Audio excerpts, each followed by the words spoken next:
Bien, vamos a hablar entonces de finanzas, un tema que tiene que ver con el dinero, evidentemente, el movimiento de dinero, cómo la empresa obtiene ese dinero, cómo lo administra, cómo hace que crezca ese dinero y cómo hace que no esté detenido ese dinero, un dinero detenido, un dinero parado, un dinero que no está produciendo, dinero parado, el dinero que está en una cuenta de ahorro sin hacer nada, es prácticamente perdido. Y más en países con alta inflación. Ya vamos a hablar del tema de inflación también, que es un tema interesante.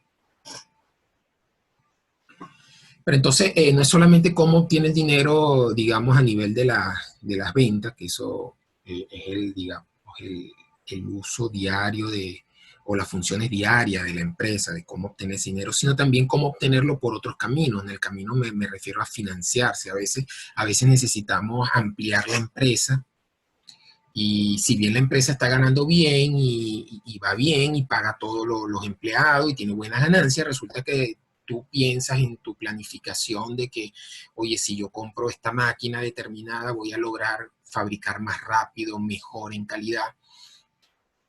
Entonces, ¿qué haces tú? Dices, bueno, decides comprarla, pero resulta que aunque la empresa vaya muy bien, esa máquina es muy costosa y no te alcanza, o si te alcanza vas a quedar sin dinero y entonces no vas a poder comprar materia prima para fabricar. O sea, una especie de círculo vicioso. Entonces, ¿qué tienes que hacer? Tienes que buscar alternativas para conseguir ese dinero sin afectar tu desenvolvimiento diario, o sea, sin afectar tu flujo de caja, que también vamos a hablar de ese término. Entonces, esas otras formas de obtener dinero que pueden ser financiamientos, pueden ser como yo obtengo a través de algunas instituciones o a través de otras personas dinero, a veces provisionalmente, a veces definitivo, y vamos a ver eso cómo son esas obtenciones de dinero que son definitivas. Obtengo ese dinero por un tiempo, digamos, provisionalmente, yo puedo comprar esa máquina y esa máquina me va a generar más ganancias y esas ganancias pues me van a permitir pagar ese dinero que obtuve a través de un financiamiento. A veces los financiamientos o los créditos, las personas le huyen, le tienen miedo a los créditos, piensan que los créditos es algo malo. Dice, una empresa que se está endeudando es una empresa que está mal. No, cuidado que no. ¿Okay? El crédito tiene doble cara. Puede ser muy bueno y puede ser muy malo. Si tú el crédito lo estás obteniendo, ese financiamiento lo estás obteniendo para ampliar tu empresa, para generar ganancias, para generar nuevos activos, para tener nuevos activos, eso es un crédito bueno, es un crédito que te va a generar ganancia, que te va a generar crecimiento. En cambio, si tú vas a buscar un crédito para financiar gastos que no te van a traer ningún tipo de ganancia, entonces es un crédito que puede ser malo si es repetitivo, porque de repente tú puedes puedes tener una baja en tu flujo de dinero, en tu liquidez, pero es momentáneo, si es puntual, no hay problema. Tú, digamos, pagas esos gastos y Hace automáticamente rato que no nos enteramos. apaguen por favor los micrófonos si están conversando con otra persona. Okay. Si ese financiamiento, ese crédito es momentáneo para tú pagar un problema de momento, digamos, ok, está pasando una pandemia y tienes que pagar porque no hay producción adecuada o simplemente hay un bajo en las ventas porque tuviste un problema de materia prima, no conseguiste materia prima porque llegó tarde la exportación, cualquier cosa. Entonces en un momento dado tú tienes que pagar gastos me refiero, tienes que pagar un sueldo, tienes que pagar digamos, los servicios, son gastos que tiene la empresa, que no son recuperables. Entonces, bueno, en un momento dado tú puedes endeudarte, tampoco es malo, porque sabes que simplemente fue algo momentáneo porque no pudiste vender ese mes porque no llegó la materia prima o porque hubo un problema con una máquina que se dañó o porque te robaron algo o porque simplemente el clima hizo que no pudiera hacer lo que tienes que hacer. Eso son cosas momentáneas, eso está bien.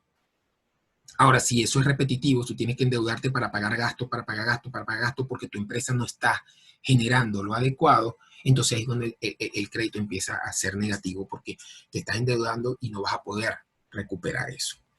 Bueno, entonces el tema de la finanza es un tema muy apasionante, muy amplio. Además, no se pretende que en un curso que en una sesión de 2 horas se pueda ampliar lo que es toda una carrera universitaria, evidentemente, y lo que es toda, incluso especializaciones y maestrías en finanzas.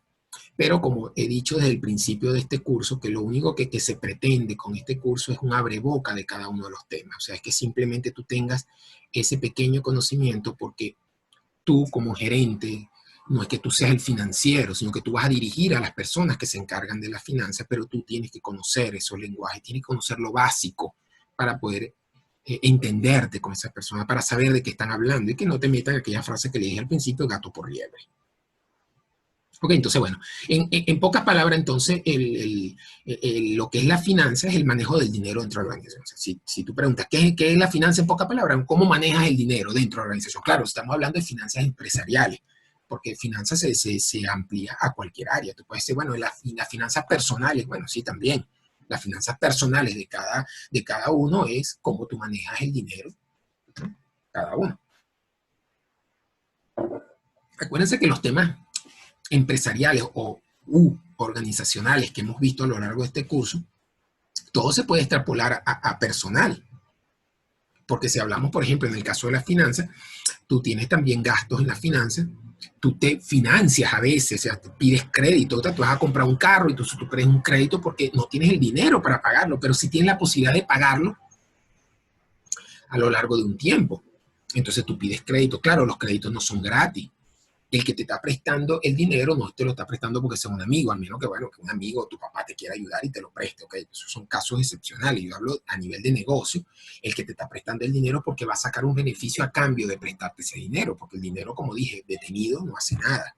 En cambio, yo te presto ese dinero y tú me vas a pagar un porcentaje de ese dinero mensualmente, anualmente, semestralmente, de acuerdo a lo que sea, y tú eso es parte de tus gastos, parte de lo que tú tienes que pagar, tienes que tomar en cuenta ese adicional, porque si a ti te presto te presto $1,000, no significa que tú me vas a devolver $1,000 directamente, a lo mejor me devolverás $1,200 al final de todo el recorrido, $1,300, depende del tipo de interés, pero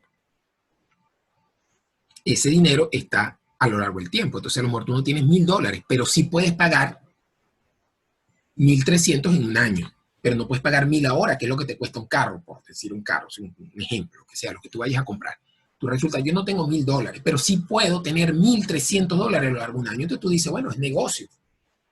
Me va a costar más caro el carro, pero es la única manera de yo obtener ese carro que después me va a traer ganancias. Y eso es entonces extrapolable a las máquinas, a la infraestructura. O sea, hay gente que se financia para comprarse un apartamento o comprar una oficina.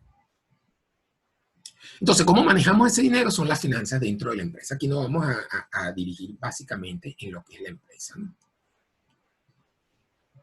Vamos a leer algunos conceptos básicos del área de finanzas, digamos, tanto macro como microeconómicamente hablando, para saber un poco a qué se refieren cuando hablamos de esas cosas. Entonces, a nivel macro, balanza de pago, a nivel de país es esto, ¿no? Entonces, es el registro de todas las operaciones comerciales, de servicio y de movimiento de capitales de un país. Todas las operaciones que hace un país con respecto al exterior, no internamente, sino con el exterior, es lo que se llama balanza de pago.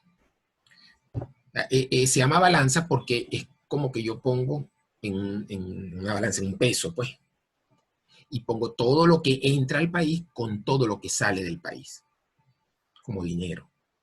Entonces yo balanceo. Si esa balanza es cero, o sea, si está equilibrada, digamos, que todo lo que entró al país es igual a todo lo que salió, entonces, bueno, está balanceado. Si está saliendo más de lo que está entrando, entonces yo estoy obteniendo más dinero, si estoy ahorrando, estoy teniendo un superávit de mi balanza. Me está sobrando dinero y ese sobrado de dinero, pues yo lo puedo usar para otras cosas el año siguiente, porque eso está planificado, evidentemente, ¿no? Y al revés, si lo que está entrando es menos que lo que está saliendo, o sea, estoy gastando más, entonces voy a tener un déficit. Entonces, frente a un déficit, yo lo tengo que suplir con préstamos. Tengo que buscar ese dinero. Porque si no, el país se detiene. Lo mismo la empresa. Algo parecido ocurre en la empresa. Si yo tengo un déficit, yo tengo que suplirlo con algo para que se mantenga. Y ahí es donde vienen los préstamos, financiamientos y esas cosas. ¿Okay? En este caso, los conceptos, en este caso de balanza de pago, incluye no solamente la balanza comercial, que ya vamos a hablar, está el siguiente término, lo que es la balanza comercial, sino también incluye los préstamos que el país obtiene o que el país da, porque también un país puede dar préstamos. O sea, Venezuela ha prestado a otros países. Parte de su, si hablamos en economía saludable, digamos, no préstamos a lo loco, sino economía saludable, pues el país, si tiene un dinero que le está sobrando y dentro del presupuesto pues no tiene este año, digamos, le sobró un dinero ahora, pero en estos 6 meses que quedan de año no tienen planificado nada, ese dinero dejarlo guardado no hace absolutamente nada. Entonces, bueno, resulta que otro país requiere capital, yo digo, mira, aquí tengo un capital, te lo presto como si fuese un banco, a cambio de un interés, y entonces ese dinero se está moviendo. También pueden ser las inversiones, o sea, tú puedes atraer inversiones extranjeras, empresas o personas o incluso países que quieran invertir en Venezuela. Bueno, viene una persona y un país quiere abrir aquí porque ese país es muy, conoce mucho del área petrolera, es adelantado en sistemas petroleros y Venezuela es un país petrolero, entonces, bueno, yo quiero invertir aquí en una industria que tiene que ver con el área petrolera, bueno, si cumple con los requisitos legales, etcétera, todas esas cosas. Entonces, bueno, trae dinero a Venezuela para invertir. El traer dinero porque aquí va a construir, ponte que va a construir una refinería. Entonces se necesita dinero, ¿no? Porque ese dinero lo va a traer, porque son las inversiones que lo va a construir el gobierno de acá, ¿no? Sino que si un gobierno extranjero va a construir algo aquí, va a traer ese dinero está entrando y por lo tanto hace que la balanza de pago sea positiva porque está trayendo dinero. Así sea para construir algo, no importa, es un dinero que se está invirtiendo. Y también puede ser al revés. Por ejemplo, Venezuela tiene inversiones afuera. Ahora quitando el problema político y todo eso de lo que está pasando con la doble presidencia Maduro-Guaidó y todo eso, quitemos eso, pero por ejemplo Venezuela en un tiempo, hace ya muchos años, decidió comprar una de las empresas más grandes de Estados Unidos de gasolina, o sea, petrolera, pues, que es la Citgo. No sé si ustedes saben, pero deben saberlo por tanto que se escucha, pero la Citgo, que está en Estados Unidos, es una empresa venezolana. Esa empresa como tal fue comprada por el Estado. Esa es una de las empresas más grandes de Estados Unidos. Tiene bombas de gasolina regadas en todo Estados Unidos. Yo creo que una vez que escuché que tenía más, o leí en alguna parte que tenía más bombas de gasolina que McDonald's en Estados Unidos. O sea, es una empresa realmente grande. ¿Cuál fue la estrategia de Venezuela en ese momento? Decía, bueno, fíjate, muy bien pensada en ese momento. Eso creo que fue hace como 40 años que se compró esa empresa. ¿Qué dijo Venezuela en ese momento? Dijo, bueno, mira, si yo compro una empresa que consume petróleo y que consume además muy grandes cantidades de petróleo, ¿qué va a pasar? Que yo tengo seguro un mercado en Estados Unidos. Yo tengo una empresa en Estados Unidos que me va a mí a comprar por lo menos, no sé, una cuarta parte de mi producción petrolera. O sea que yo tengo seguro al año, por lo menos una cuarta. Así todo el mundo no me quiera comprar, por lo menos esa me compra seguro. Además que es un sitio relativamente cerca. No tengo que vender a Europa, no tengo que vender a Asia, nada, sino aquí mismo. Pasando el Caribe, ahí mismo. En Texas yo puedo ir y llevar los barcos allá y descargar con mi petróleo. Y lo refino allá mismo. Y lo comercializo. Y alrededor de todo eso hay una cantidad de negocios más, porque tienen las tiendas, tienen una cantidad de cosas, no solamente los lubricantes, no es solamente el petróleo como tal, sino las tiendas como tal, o sea, la ganancia que tiene la bomba de gasolina, porque la ganancia que tiene esa bomba de gasolina también es de Venezuela. O si hay franquicias, pues los franquiciantes pues también tienen que pagar los royalties a Venezuela. No sé si te daba alguna bomba con franquicia, no lo sé. Pero el concepto es ese negocio. Es como que de repente tú dices, bueno, yo tengo una fábrica de zapatos y en un momento dado tú dices, oye, vale, voy a empezar a comprar zapatería. Mi negocio no es la zapatería, mi negocio es fabricar los zapatos, pero tú dices, bueno, voy a comprar zapatería. De tal manera que yo asegure por lo menos una parte de mi producción anual, porque o sea, esa zapatería va a preferir a comprar en mí. Si le doy, claro, evidentemente estoy hablando de condiciones similares, no es que lo voy a vender más caro, entonces la zapatería tampoco va a vender. O lo mismo el petróleo lo voy a vender al precio internacional, pero tengo seguro un mercado, que entre dos que están vendiendo igual, me va a comprar es a mí. ¿Okay? Ese es el concepto. Entonces, en ese caso, Venezuela invirtió afuera. Me expliqué ese caso porque dentro de la balanza de pago, pues en ese caso, evidentemente, baja la balanza de pago, pues estoy invirtiendo afuera, pero es porque estoy invirtiendo, ¿no? Estoy sacando dinero de Venezuela, pero por una inversión. Fíjense que aquí había dicho que la balanza de pago incluye la balanza comercial. ¿Qué es la balanza comercial? Bueno, la balanza comercial es solamente el registro de las importaciones y exportaciones del país. Fíjate que aquí no incluye las inversiones, ni tampoco incluyen los créditos. Aquí solamente es lo que el país exporta versus lo que importa. ¿Okay? Todos deben saber que exportar es lo que yo vendo afuera, evidentemente, e importar es lo que yo compro para mi país. ¿Importar es malo? No. Hay personas muy puristas que dicen, no, es que Venezuela importa nada. Bueno, importar no es malo porque un país no puede fabricar todo lo que necesita. Para eso existe el comercio. Eso es como que una persona, ¿entiendes? Yo no voy a comprarle a nadie porque yo voy a hacer todo lo que yo necesito. Entonces, bueno, yo necesito carne, voy a criar vaca. Yo necesito queso, voy a hacer queso. Yo necesito una cama, me voy a poner a hacer la cama. En un momento va a decir, bueno, yo no puedo hacer todo. Entonces, ¿qué haces tú? Bueno, tú haces lo que te especializas, lo que tú eres mejor. Y eso que tú eres mejor lo vendes. ¿A cambio de qué? De un dinero o a cambio de otro producto que tú no haces. Y ese dinero te permite comprar cosas que tú no haces. Bueno, exactamente ocurre lo mismo con los países. Los países son especialistas en diferentes áreas. Venezuela, evidentemente, es especialista en el área petrolera, o tradicionalmente, porque hoy en día está hecho también un desastre ese mercado, pero tradicionalmente es especialista en petróleo y también tenía otras áreas. Evidentemente, mientras más te desarrolles, mejor, porque empiezas a ser más autosuficiente. Pero no puedes abarcar todo. El problema de las importaciones es cuando no haces nada y tienes que importar todo. Porque entonces, ¿qué pasa? Que ese saldo empieza a ser negativo. Porque si tú importas más de lo que exportas, tienes que suplirlo, como dije antes, con créditos o con inversiones. Y si ya la gente no cree en ti, porque si dice, bueno, mira, este país no está produciendo, ¿cómo me vas a pagar el crédito? Porque el crédito es un riesgo. Acuérdense que pagar un crédito es un riesgo. O sea, a quien tú le, pagar no, a quien tú le prestas es un riesgo. Tú estás asumiendo un riesgo. Porque si la persona no te devuelve el dinero, tú pierdes dinero. Claro, hay unas garantías. Vamos a ver las garantías también. Pero llega un momento que esas garantías se te acaban. Si estás pidiendo mucho. Ah, mira, yo tengo aquí esta cadenita, pero tú me prestas, yo te la dejo en garantía, si no te pago, te la agarras, ok. Pero se te acabaron las cadenitas, ya no tienes más oro. Oye, préstame porque, ¿sabes? Yo te conozco, yo soy buena gente. No, buena gente, es negocio. No, vale, pero yo te lo... Nada, se te acabaron las garantías, no te presto. Pero tú sigues comiendo.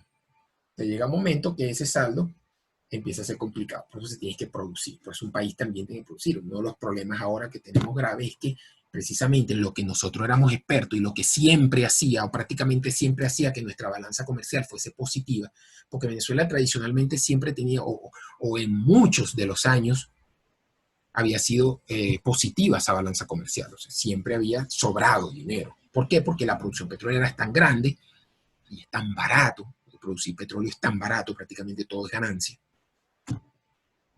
que el déficit ahí era muy bajo, o era positivo, pues era superávit. Pero ¿qué pasa ahora? Que la industria petrolera está hecha un desastre, por lo que sea, no importa. Eso no viene ahorita al caso, ya sea porque no la manejaron bien, ya porque no la mantuvieron bien, porque las máquinas digamos, las instalaciones están hechas un desastre porque no se han cambiado, no se han actualizado, porque el personal no tiene ni idea de lo que hace, por lo que sea. Ustedes pónganle lo que ustedes quieran. Pero la verdad es que está hecha un desastre la industria petrolera. Al estar hecha un desastre, pues evidentemente produce menos. Y si además le unes a eso de que los precios de petróleo a nivel internacional han bajado, porque tú dirías, bueno, está bien, a lo mejor está hecho un desastre y estoy produciendo una cuarta parte de lo que producía hace 20 años, pero resulta que los precios están 10 veces más altos, bueno, estoy todavía ganando más. Podría ganar más, pero estoy ganando bien, porque los precios están altos, que eso es lo que ocurría, por ejemplo, a mitad del año entre 2000 y 2010, que hubo una subida exagerada de los precios del petróleo, llegaron a tocar casi los $200 por barril. Eso es demasiado, eso es bastante, tomando en cuenta que lo que cuesta aproximadamente producir un barril es $2 o $3. $2 o $3, eso es lo que cuesta producirlo, o sea, todo lo demás es ganancia. Imagínense vender un barril de petróleo en $100, $200, $150. Y tomando en cuenta que en ese momento pues se podía estar produciendo 2 millones de barriles diarios, 2 millones y medio. Entonces, si ustedes calculan eso, pues estaba entrando al país, mira, casi que $500 millones de dólares diarios. Es una bestialidad. Entonces, claro, tanto dinero que incluso años más atrás se producía más, nosotros llegamos a producir más de 3 millones de barriles diarios. Claro, en ese momento que se producía esa cantidad, el barril estaba muy bajo también, pero eso hizo que más o menos compensara, había una alta producción. Bueno, en este momento el barril está muy abajo dentro de lo tradicional y además, mira, las últimas cifras que leí de producción en Venezuela, estamos en el orden de los 500, 600 mil barriles diarios. Eso no lo producíamos nosotros ni hace 40 años, ni 50 años. Yo creo que ese yo creo que era lo que Venezuela producía. Esto estoy especulando, no me lo sé de memoria, pero eso es lo que yo creo que Venezuela producía más o menos en el año 1940, o sea, hace 80 años. Imagínense. Petróleo ahorita está en promedio en $40, pero el petróleo de Venezuela lamentablemente no es el petróleo de mayor calidad. El petróleo se divide en petróleo o la nomenclatura que se le da a los petróleos es lo pesado, o sea, se dicen petróleos liviano, extra liviano, mediano, pesado o extra pesado, ¿no? Claro, eso tiene unos grados, no es que son así digitales, pues, no es que son sí o no, sino no es que es pesado o no, eso tiene unos grados, los grados con que se mide el petróleo se llaman grados API. Entonces, mientras tú vas subiendo, bajando los grados API, el petróleo es más o menos pesado. El petróleo pesado es más barato, porque es más complicado de refinar y además tiene mucho azufre, tiene muchos componentes que hacen que sea más complicado y más costoso procesarlo. Entonces ese petróleo lo quieren menos que el petróleo liviano o ultraliviano. O sea, el mejor petróleo es el petróleo ultraliviano. Eso es prácticamente, se podría decir, eso es casi gasolina. Pues. No es verdad, o sea, igual hay que refinarlo, pero que si es tan liviano, cuidado que lo que significa liviano y pesado no significa que el petróleo es más pesado, ¿no? Porque el petróleo incluso, tanto el pesado como el liviano, es menos denso que el agua, por lo tanto pesa menos que el agua. O sea, tú echas petróleo en el agua y flota. El pesado y el liviano, igualito, los dos flotan. Bueno, el punto es que Venezuela, la mayor cantidad de petróleo que tiene en reserva es petróleo pesado y extrapesado. O sea, no es un petróleo de alta calidad. Entonces eso hace que lo que le llaman que ustedes han escuchado el nombre de cesta petrolera. La cesta petrolera es un promedio que se saca en Venezuela entre todos sus petróleos. Porque Venezuela tiene todos los petróleos, tiene de petróleos muy buenos hasta petróleos muy malos, digamos, en esa característica que le acabo de hablar. Entonces se saca un promedio de lo que se produce y es lo que le llaman la cesta venezolana. Es como que en una cesta pones todos los productos y dice, bueno, la cesta venezolana cuesta alrededor de $30. O sea, es menos que el promedio. Los indicadores son dos petróleos que se utilizan, o dos tipos de petróleo que se usan en el mundo, que es el West Texas y el Brent del Mar del Norte. Entonces, se toman como referencia dos petróleos, que es una referencia nada más, no es ni que sea el mejor del mundo, ni nada, simplemente se han tomado tradicionalmente, ¿okay? El West Texas, que es un tipo de petróleo específico, tiene unas características, un grado API, y contra eso, pues los que son mejores que eso, pues es más caro, los que son peores que eso es más barato. Entonces hay dos indicadores a nivel mundial, que es el West Texas y el Brent del Mar del Norte. Bueno, eso en Venezuela, entonces, digamos en la zona de Occidente, la parte de producción del Zulia, es un petróleo muy bueno dentro de todo lo que tiene Venezuela, es un petróleo en su mayoría liviano, de buena calidad, pero las reservas más grandes de Venezuela se encuentran en lo que es la faja petrolífica del Orinoco. Y ahí sí son pesados y extrapesados. O sea, donde hay más petróleo en Venezuela es el pesado y el extrapesado. Entonces, para extraer ese petróleo muy viscoso hay que inyectar hay que inyectar vapores para que se ponga un poco más, sea más fácil sacarlo, la extracción es más costosa, las máquinas son más, digamos, las bombas tienen que ser más fuertes porque tienen que jalar. O sea, imagínense ustedes cuando están tomando una merengada o están tomando por un pitillo, una merengada o están tomando, no sé, un juguito de parchita, o sea, o una limonada. Si tú tomas una limonada por un pitillo, un pitillo, sí, la limonada pues sube facilito, pero si tienes algo una chicha o una merengada que está muy espesa, evidentemente te cuesta más subir. Bueno, lo mismo ocurre con el petróleo.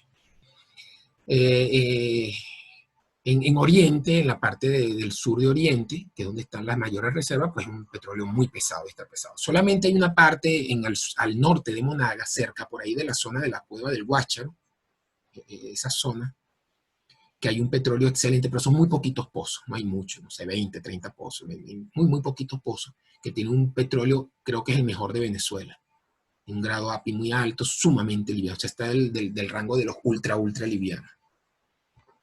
Solamente hay como una suerte que se consiguió ahí, pero son muy pocos.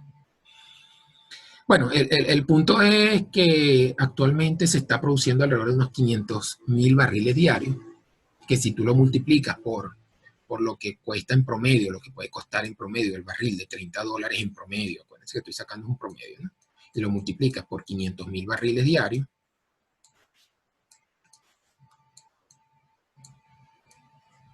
entonces evidentemente que lo que está entrando a Venezuela, una miseria para mantener, o sea, dicen, bueno, sí, está bien, son 15 millones de dólares al día. Sí, ok, 15 millones de dólares para una persona es demasiado, pero para un país muy poco. Y más un país como Venezuela que tiene una carga social muy alta. ¿Qué significa la carga social? Que tiene que pagar mucho, una cantidad de obligaciones que el país obtuvo a través de una cantidad de bonos que paga y de cosas que tiene que hacer, que lo hace que eso sea poco dinero. A diferencia de cuando le decía que estábamos fabricando o produciendo alrededor de 3 millones de barriles diarios, y esos 3 millones de barriles diarios, si en ese momento costaba más de $100 el barril, solamente $100, pero llegó mucho más, estoy dando un ejemplo, $100, entonces claro, aquí estamos hablando de $300, de 300 millones de dólares al día,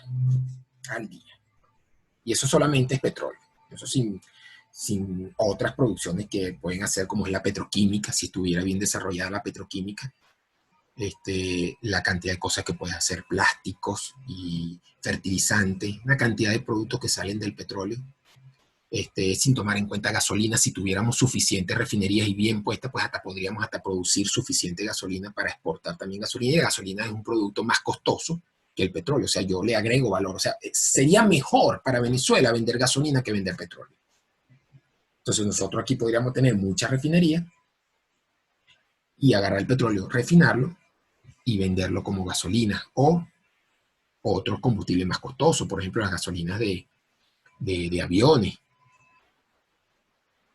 Jetta 1 se llama la gasolina de avión, o los querosenes, lo que se llama diésel, todo ese tipo de combustible.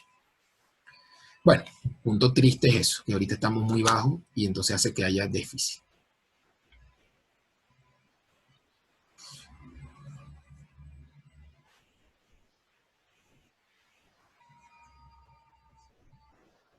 Imagínate. Bien. Ok, bueno, seguimos. La siguiente lámina, vamos a borrar esto. Bueno, entonces está claro entonces la balanza comercial, simplemente lo que exportamos. En este caso, evidentemente no es solamente petróleo, lo que pasa es que se exportan muy pocas cosas que no sea petróleo. Yo no sé si todavía algo se exportará que no sea petróleo, pero es muy poco lo que se exporta, que prácticamente esta balanza comercial, la única que la mueve realmente es el petróleo. Venezuela tenía mucha producción de hierro también, eso también está totalmente por el piso. Tenía buena producción de aluminio, también estaba por el piso.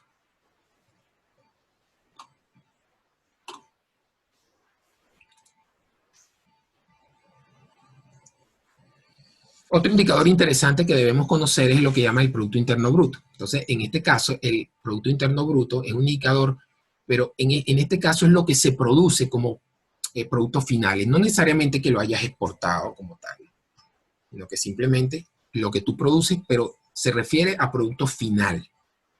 Si es un producto intermedio, no contabilizan el Producto Interno Bruto.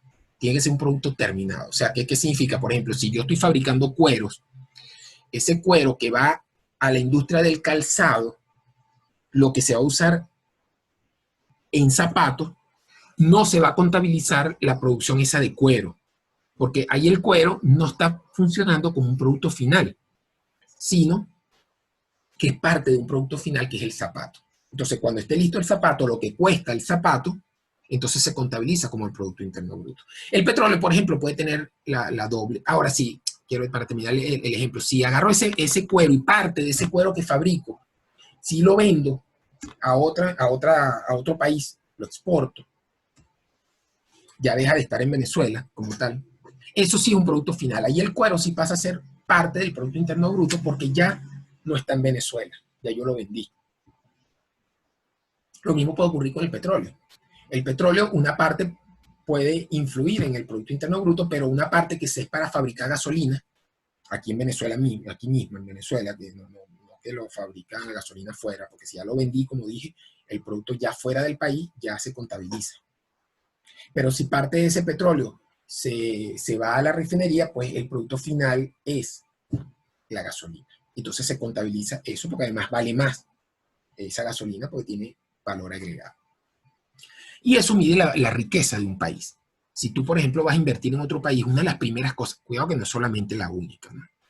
Hay muchas cosas que hay que analizar cuando tú vas a invertir en un país. Pero, por ejemplo, si tú te vas a un país y quieres abrir un negocio en otro país, Colombia, Ecuador, Estados Unidos, donde tú quieras, tú antes de irte, una de las primeras cosas, si es por negocio, no es que te vas a ir porque te vas a vivir allá, bueno, eso es otra cosa, pero también tendrías que analizarlo. Pero digamos, si tú lo que vas a invertir, tú tienes una cantidad de dinero y dices, bueno, yo quiero abrir un negocio allá que es una extensión de mi negocio aquí. Una de las primeras cosas que tienes que analizar es el Producto Interno Bruto. Si el Producto Interno Bruto es positivo, está creciendo el país. O sea, si el producto es negativo, el país está decreciendo. Si es cero, el país se mantiene igual. Entonces, claro, siempre lo mejor es ir a un país que está creciendo. Porque ¿qué significa un país que está creciendo? Bueno, que está teniendo mucho auge. O sea, ¿qué significa un país que tiene un Producto Interno Bruto positivo? Teniendo mucho auge, está sobrando dinero, va a tener donde invertir, va a tener movimiento. Y entonces eso en teoría debería ser uno de los países en los cuales tú deberías invertir. Claro, hay otras razones también, no solamente eso, tienes que ver cómo son las leyes en ese país, qué tanto te beneficia invertir si tú eres extranjero, una cantidad de cosas. Y no solamente qué tan fácil es exportar. Pero el Producto Interno Bruto, digamos, es el primer indicador económico que tú tienes que ver en un país a nivel financiero.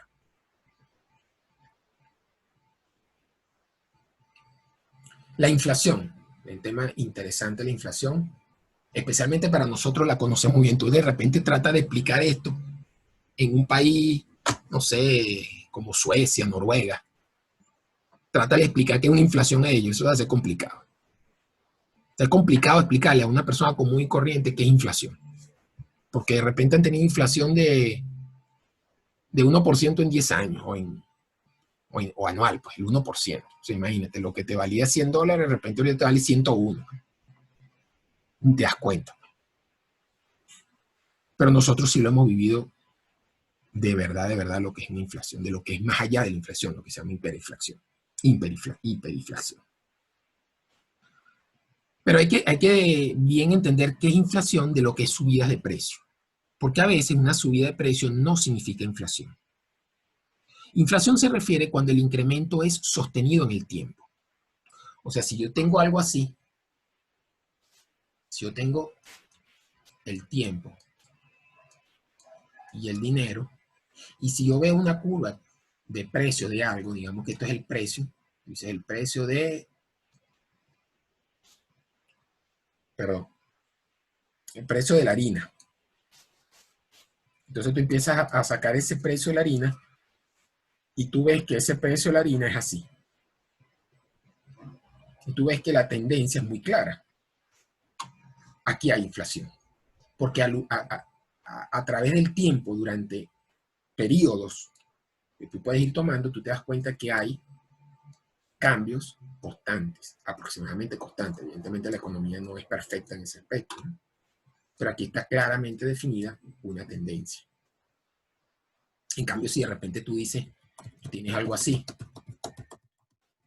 de repente tú dices, bueno, voy a medir el precio de la harina, pero resulta que el precio de la misma precio de la harina, entonces hace una cosa así.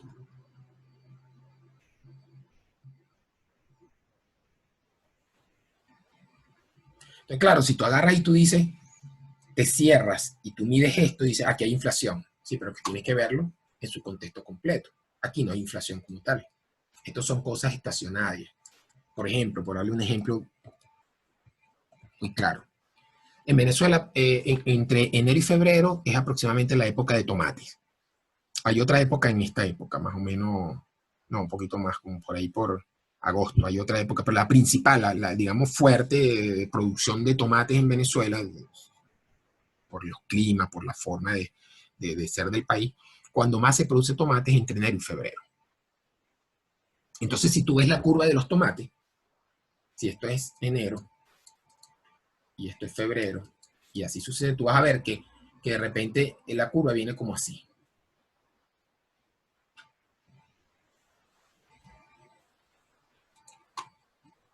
¿Significa que aquí hay inflación? No, aquí no hay inflación. No significa que el tomate esté subiendo. Acuérdense que estoy quitando el término inflacionario ahorita. Supongamos que Venezuela no tiene inflación, pero eso ocurre igual aunque no haya inflación. ¿Por qué? Porque en esta época se fabrica tanto tomate y el tomate es un producto perecedero, o sea, se daña muy rápido, que como se daña tan rápido y se produce tanto en ese momento, los productores lo tienen que vender rápido. Y entonces la curva baja, porque hay mucha oferta de tomate, gracias a que algo estacionario, a la estación de producción. Luego, en esta época siempre se produce tomate en Venezuela, y si no se produce, lo importas, por decir algo. Hay momentos que tú consigues productos durante todo el año, en general.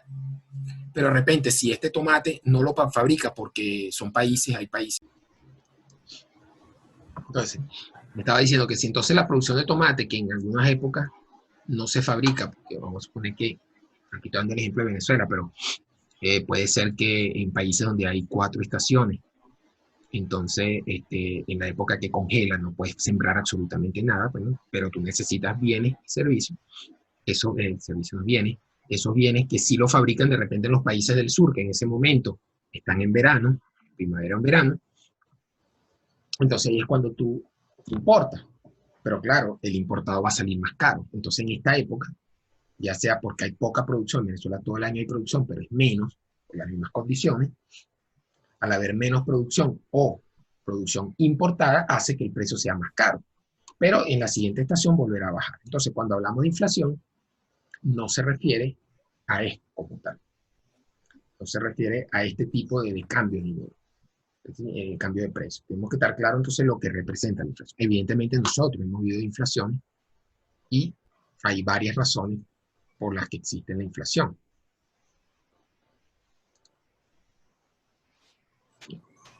Entonces, si tú tienes una gran cantidad de dinero en la calle, o sea, Venezuela hace dinero, hace cuando fabricamos, digamos que tienes billetes en la calle, pero no hay productos, esa es una de las razones de la inflación, cuando hay mucho dinero y poco producto. Entonces, cuando el gobierno, a través de su política de bonos, que bueno, digamos que en algún momento podría estar justificado, digamos, si tú en un momento dado, por una necesidad, una catástrofe, un gran terremoto, hubo como la pandemia, digamos, si Venezuela hubiese estado en una etapa bien, normal, y ocurre esta pandemia, bueno, evidentemente el Estado, al tener necesidad de financiarse, una de las maneras que el Estado se puede financiar si no tiene dinero, él dice, bueno, voy a crear dinero, sin ningún tipo de respaldo. Eso sí, en un momento dado, yo saco mucho dinero, porque yo tengo mucha producción, el país está produciendo, eso no es tanto problema. ¿Por qué? Porque después ese dinero se va recogiendo a través de impuestos o a través de otras maneras. Y no pasaría nada, mucho. Pero ¿qué pasa si el gobierno dice, no, bueno, yo voy a dar un bono de 1 millón de bolívares esta semana, y la semana que viene voy 1 millón más? Entonces, si imagínate, si son 10 millones de personas que están beneficiadas de ese bono, y a cada una le da 1 millón de bolívares, sin ningún tipo de respaldo, 1 millón que creó el gobierno, porque no está produciendo petróleo. Dicen, no, el respaldo es el petróleo porque estoy produciendo mucho, entró dólares, no está produciendo prácticamente nada. Agarro ese 1 millón de bolívares y se lo doy a 10 millones de personas. Tienen que no estoy ahorita justificando, no estoy criticando el problema social, estoy simplemente hablando de la parte económica, ¿ok? Por si acaso. Estoy diciendo bien claro, estoy hablando de la parte económica. Si yo doy ese 1 millón de bolívares simplemente, entonces fíjense la cifra que tenemos acá. Estamos hablando de una cifra. 3-0, 3-0 aquí, 3-0 aquí, 3-0 aquí. ¿Okay? Estamos hablando de 10 millones de bolívares que están saliendo al mercado. O sea, 10 millones de millones. No es el billón norteamericano. Bueno, que los billion que le dicen norteamericanos es diferente a nuestros billones. Por si acaso, si alguien que tiene esa duda. Los billion de ellos, lo que llaman los billion, los billones de ellos son 1.000 millones de nosotros. Es lo que nosotros llamamos millardo. Nuestros billones, el billón en español, es millón de millones. O sea, estamos hablando de 10 millones de millones. Y si todos los meses hacemos eso, claro, ese dinero está saliendo. ¿Y con qué va a gastarse ese dinero? Con lo poco que hay. Entonces, si hay muy pocas cosas, porque hay 2 refrescos nada más, que hay un refresco, aquí hay otro refresco, y hay 20 personas que quieren refresco, evidentemente, y las 20 personas tienen dinero, porque tienen mucho dinero, digamos, en valor absoluto, no que valga mucho, pero hay mucho dinero en valor absoluto. ¿Qué hacen esas 20 personas? Quieren el refresco, empiezan a gastar lo que sea por ese refresco. Y si este refresco, que tiene un valor nominal de solamente 1.000 bolívares, por decir algo bajo, de repente, con la presión que da este dinero, pues una presión inflacionaria, con esa presión va a hacer que este refresco, que el valor nominal de este refresco, que costó hacerlo de repente 100 bolívares, y lo están vendiendo en 1.000 bolívares, resulta que al final el que lo vende dice, bueno, te lo vendo en 500.000 bolívares. Oye, vale, pero si ese refresco hace una semana costaba 1.000 bolívares. Sí, pero hace una semana tú no lo compraste, lo estás comprando ahorita y ahora vale 500.000 bolívares. Si tú no lo quieres, el otro lo quiere. Así de sencillo. Es una presión que genera ese dinero en la calle. Entonces es muy irresponsable lanzar dinero sin tener una política fiscal y monetaria bien precisa, bien clara y adaptada al problema del país. Es irresponsable, porque entonces hace que esas personas que reciben tratando de ayudarla, que más bien la estás no ayudando, es lo contrario, la estás perjudicando. Porque ahora esa persona, aunque tenga ese 1 millón de bolívares, va a poder comprar menos que lo que podía comprar la semana pasada. Porque es una razón social directa, es una ley social. Está aprobada miles de veces en diferentes países. Ya se conoce la causa de la inflación. De hecho, son muy, pero muy pocos los países. La inflación era un problema de los años 70 y 80, o antes. Pero ya hoy en día se descubrió, ya se sabe las causas de la inflación, por lo tanto ya se pueden atacar. Y estamos haciendo, en este caso, completamente lo contrario. ¿Sí? Y aunado a esto, pues, un tipo de cambio que tampoco está respaldado por nada, ni por producción, ni mucho menos por una caja de conversión, ni por oro, ni por otra divisa. Es una moneda que fluctúa libremente, que en un país sano eso estaría bien, pero que en Venezuela, de no tener una economía sana, simplemente lo que hace es que genere más inflación todavía, porque al no tener producto y al no tener un dinero respaldado, pues hace que valga lo que sea las cosas. De hecho, ni sabes lo que vale en bolívares. Tú sabes lo que vale en dólares, pero no sabes lo que vale en bolívares. Y aquí aparece también o, otra cosa también interesante que la gente se pregunta, ¿por qué a veces hay inflación hasta en dólares en Venezuela? Y la razón es la misma. La razón es la misma. Hay poco producto, la gente está consiguiendo, digamos, hay una cantidad de personas que están consiguiendo dólares de alguna forma, ya sea porque se lo está dando un familiar afuera, que antes no lo tenía, ya sea porque tiene inversiones en dólares que antes no lo tenía, ya sea porque tiene algún tipo de sueldo en dólares que antes tampoco lo tenía. Entonces, esa cantidad de dólares que está entrando a la masa monetaria de Venezuela, ¿a dónde lo vas a gastar si no hay productos? O sea, cuando digo no hay productos, que no hay suficiente producto para suplir esa demanda. Al no haber suficiente producto, entonces tú lo que haces es comprar en lo que hay, lo que sea. Bueno, si hay harina pan, compraré 10 harina pan, pues. Ah, pero resulta que yo quería harina de trigo, pero no hay harina de trigo. Bueno, compro harina pan, pero algo voy a comprar. Entonces, lo que hay, que es poco, hace que otra vez haya una presión inflacionaria y crecen los precios. Entonces, por eso es que hay también ese fenómeno que parece extraño de que también haya inflación en dólares. Cosa que incluso hace 6 meses costaba en dólares la mitad, pues tú dices, bueno, pero ¿por qué 100 dólares? Incluso tú dices, bueno, pero si afuera es más barato. Entonces, bueno, el que te lo está vendiendo dice, bueno, cómpralo afuera, pues. Porque el hecho que afuera sea más barato no significa que aquí tenga que costar lo mismo que afuera, porque hay una cantidad de diferencia. Primero que hay que traerlo, porque aquí no se fabrica. Y segundo, que el hecho de que lo traiga, lo está trayendo en pocas cantidades. No solamente hay que traerlo, que cuesta más, sino que además en pocas cantidades que en la inflación. Bueno, ya me detuve mucho en el tema de la inflación. Vamos a seguir porque nos estamos quedando.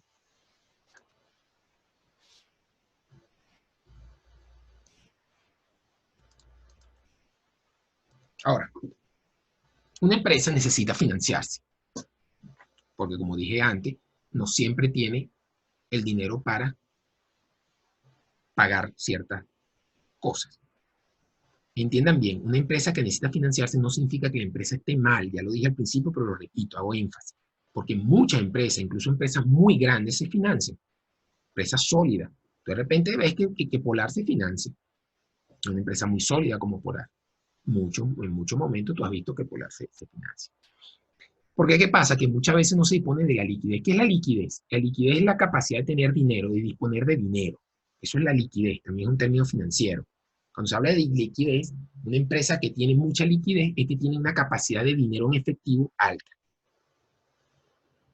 O sea, por ejemplo, una empresa que trabaja vendiendo un producto directamente, por decir algo, una panadería. Una panadería tiene mucha liquidez, digo dentro de su ámbito, dentro de su capacidad económica, ¿no? Dentro de su capacidad económica tiene mucha liquidez. ¿Por qué? Porque todo el tiempo, todos los días está vendiendo y todos los días le están dando dinero. No significa que tenga mucha ganancia, cuidado, eso es otra cosa. Significa que tiene mucha liquidez, o sea, dispone de mucho dinero porque todo el tiempo está recibiendo dinero, está moviendo mucho el dinero. De repente, otra empresa que venda crédito, digamos, eh, que a veces las empresas necesitan financiarse y no significa que estén malos. Y hay varias maneras de financiarse, ¿no? La primera que tú le preguntas, yo te pregunto a ti, a cualquier persona que diga, bueno, ¿qué harías tú si necesitas dinero? Lo primero que decir, voy al banco. Claro, eso es lo primero que viene. Pero no necesariamente ir al banco es el mejor lugar de financiarse, no necesariamente, porque el banco tiene una cantidad de requisitos, a lo mejor complicados, que no los cumple, o a lo mejor es muy caro el dinero, porque el interés, hay dos tipos de interés, ¿no? Ustedes saben que está el interés activo y el pasivo. Si no lo saben, se lo estoy diciendo, ¿no? El interés activo y el interés pasivo. ¿Cuál es el interés activo? El interés activo es el que te cobra, el que te prestó dinero. No necesariamente el banco, cualquier persona. Si yo te presto a ti $1.000 y te digo que me pagues a mí a cada un año $1.300, bueno, esos $300 de diferencia es mi interés activo, o yo le gané a eso. ¿Sí? En cambio, el interés pasivo es lo que el banco te paga a ti por tú poner el dinero en el banco. Si tú tienes una cuenta de ahorro, tú pones un dinero, tú lo ahorras ahí, o una cuenta corriente, tú pones el dinero. La cuenta corriente no paga interés en general, algunas sí, pero son algunas. Pero una cuenta de ahorro sí. Entonces tú pones el dinero en una cuenta de ahorro y él te dice, el banco te dice, ok, si tú me dejas este dinero aquí, yo te pago el 4%.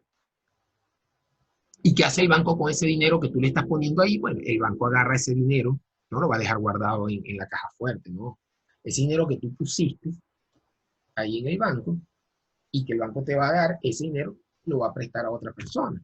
Al prestárselo a otra persona, ese banco está cobrando el 24%, por ejemplo, o el 30%, la forma como lo esté interés que tenga, y esa diferencia, si está cobrando el 20%, a ti te paga el 4% y él se queda con el 20%. Esa es su ganancia. Es como cualquier negocio. Lo que pasa es que el banco, digamos, entre comillas, vende dinero.